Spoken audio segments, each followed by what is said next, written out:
Assalamualaikum Bu Halim. Waalaikumsalam Bu Nikma. Apa kabar hari ini Bu Halim? Alhamdulillah baik. Bu Nikma sendiri apa kabar? Alhamdulillah hari ini sangat baik Bu. Suasananya juga cerah, panas hari ini. Ya. Mungkin Bu Halim mau ada yang diceritakan dengan saya, monggo. Iya Bu Nikma, saya mau mengganggu waktu Bu Nikma sebentar untuk berbincang-bincang sedikit tentang masalah yang saya hadapi di kelas Bu Nikma. Apakah Bu Nikma ada waktu untuk saya? Oke, monggo. Saat ini saya tidak ada pekerjaan apa-apa, sedang santai. Monggo, kalau jenengan mau sharing, berbagi cerita, monggo, saya mau mendengarkan. Oke, Bu Nikma, terima kasih atas waktunya yang sudah bersedia mendengarkan apa yang saya alami, permasalahan yang saya alami. Gini Bu Nikma, saya itu di kelas saya, kebetulan saya di kelas 6 SD itu ada salah seorang anak yang selalu membuli. Katanya dia bukan membuli, tapi teman-temannya merasa dibully sama dia. Sok kuasa seperti itu. Dia sok berkuasa, selalu ngatur, dan dia suka jahil sama temannya. Itu yang paling ada di benak saya. Dia selalu usil itu tadi. Jadinya teman-temannya itu merasa dibully oleh dia. Gitu Bu Iza. Ya, baik. Jadi yang dihadapi Bu Halim saat ini di kelas Bu Halim ada seorang anak yang suka mengganggu temannya, sehingga temannya itu merasa dalam kelas suasana tidak tenang gitu ya, merasa terganggu dan pembelajaran tidak berjalan dengan baik. Mungkin Bu Halim tahu apa penyebab anak tadi suka mengganggu temannya? Ya, ada beberapa penyebabnya. Yang pertama itu dia merasa sok pintar sendiri di kelas. Itu yang pertama. Jadi kayaknya teman-temannya itu masih bergantung pada dia, seolah-olah seperti itu. Untuk yang penyebab yang kedua, dia memang lebih tua dibanding teman-temannya semua. Jadi katanya orang Jawa itu metuwek. Nah, itu yang kedua. Yang ketiga,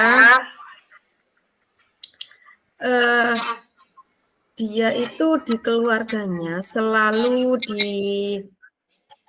dimanja, bukan dimanja gimana ya, selalu dinomorsatukan, gimana ya Bu Nikma bilangnya, bahwa anak saya ini adalah anak yang terbaik. Nah, seperti itu. Jadi dia merasa tidak ada yang bisa mengalahkan dia. Itu penyebabnya Bu Nikma. Di antaranya itu tadi. Ya, jadi orang tuanya itu selalu menonjolkan dia. Selalu dia itu harus selalu nomor satu gitu. Betul. Apa-apa dibanggakan gitu ya. Iya, dibanggakan, senang membanggakan anak. Jadi itu yang menyebabkan si anak itu tadi kayak kayak egois gitu ya. Saya harus selalu menang, saya harus selalu di depan gitu. Itu sifat anak itu mulai kapan Bu Halim? Sifat itu anak suka mengganggu itu. Itu yang saya rasakan itu mulai di awal kelas 6 Bu Nikma. Sudah seperti itu. Jadi tingkahnya memang dia selalu cari perhatian dan supaya guru itu tadi menomorsatukan dia gitu. Awal naik di kelas 6 sudah saya rasakan seperti itu. Jadi harapan Bu Halim untuk anak ini apa ya? harapan saya anak ini mengurangi keegoisannya sehingga teman-temannya itu tidak merasa dibully atau diatur oleh dia. Jadi dia lebih mungkin keegoisannya itu lebih dia tampakkan di jiwa pemimpinnya. Dia bisa memimpin atau membina teman-temannya yang kurang mampu, dia ajari. Nah, terus sehingga teman-temannya tidak merasa terganggu oleh dia, tapi merasa dibantu oleh anak itu tadi. Seperti itu, Bu Nikmah, harapan saya. Oke, jadi harapan Bu Halim anak tadi bisa membantu teman, bisa bekerja sama dengan teman agar temannya tidak merasa terganggu, gitu ya. Iya. Solusi dari permasalahan tadi, apa mungkin Bu Halim sudah merencanakan kira-kira solusi apa yang akan Bu Halim lakukan?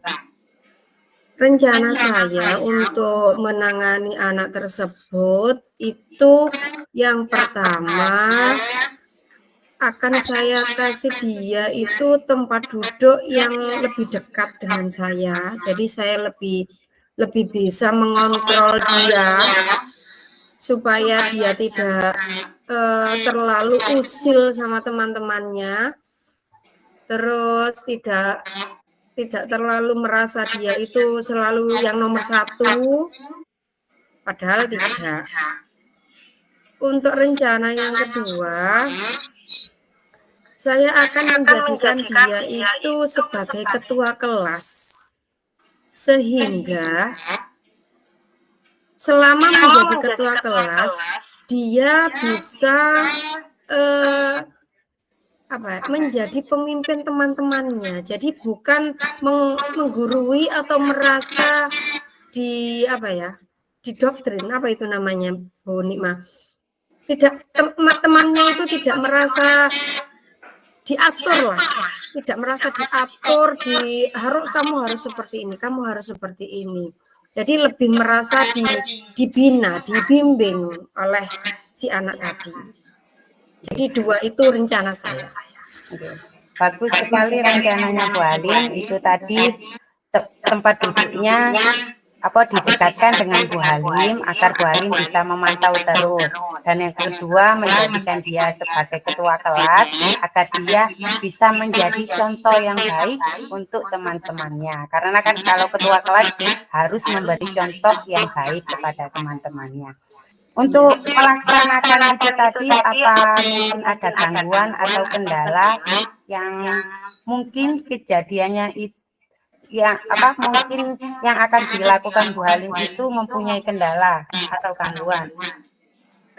Baik Bu Nikmah, kendalanya mungkin nanti dari anak-anak sendiri ya. Kalau saya jadikan anak si usil tadi sebagai ketua kelas, mungkin yang lain, Bu kenapa sih kok dia yang jadi ketua, nanti gini. Nah, kendalanya mungkin di situ. Jadi saya harus lebih bisa memberi pengertian untuk anak-anak semuanya. Kalau si anak ini nanti kalau jadi pemimpin kelas bisa menjadi pemimpin yang baik, menjadi contoh yang baik untuk kalian, supaya kalian bisa mengerjakan secepatnya. Itu mungkin yang saya ketahui untuk kendalanya, Bu Nikmah, dari anak-anak sendiri. Ya, dari temannya ya. Kendalanya dengan temannya tidak setuju kalau dia menjadi ketua kelas. Ya.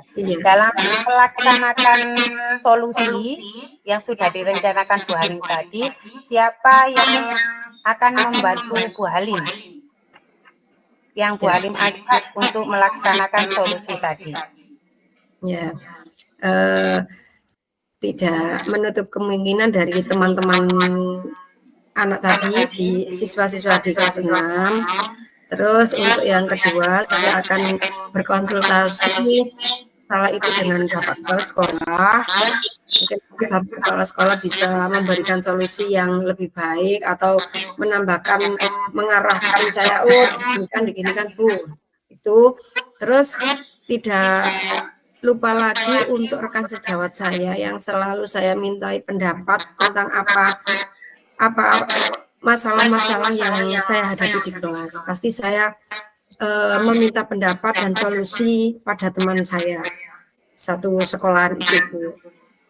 Oke, bagus sekali Bu Halim. Memang kita sebagai guru harus selalu berkolaborasi dan berkoordinasi dengan teman sejawat dan juga kepala sekolah pastinya. Mungkin ada hal lain yang masih ingin disampaikan Bu Halim?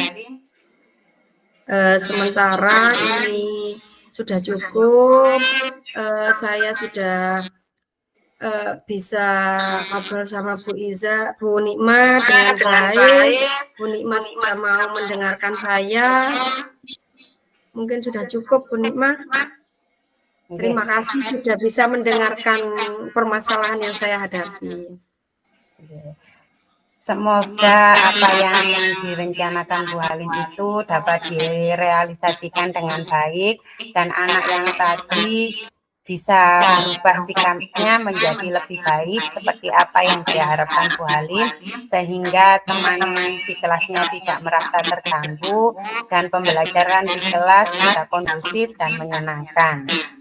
Baik Bu Halim, bagaimana perasaan Bu Halim setelah sharing dengan saya pada siang hari ini? Alhamdulillah sudah merasa lega ya Bu Nikma, saya bisa menemukan solusi dari permasalahan yang saya hadapi selama ini. Saya bisa bertukar bisa meluapkan isi dari unek-unek saya kepada Bu Nikma. Terima kasih Bu Nikma sudah bisa mendengarkan masalah yang saya hadapi. Lain waktu Bu Halim, monggo saya persilahkan kalau mau sharing lagi, bercerita lagi, monggo. Saya memberikan waktu dengan senang hati, saya akan membantu dengan apa yang saya punya gitu. Iya, Bu Nikma. Okay. Terima kasih Bu Halim, ya. Sami-sami. Saya juga terima kasih. Wabarakatuh. Waalaikumsalam Bu Nikma. Waalaikumsalam warahmatullahi wabarakatuh. Terima kasih. Ye, sami-sami.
Meski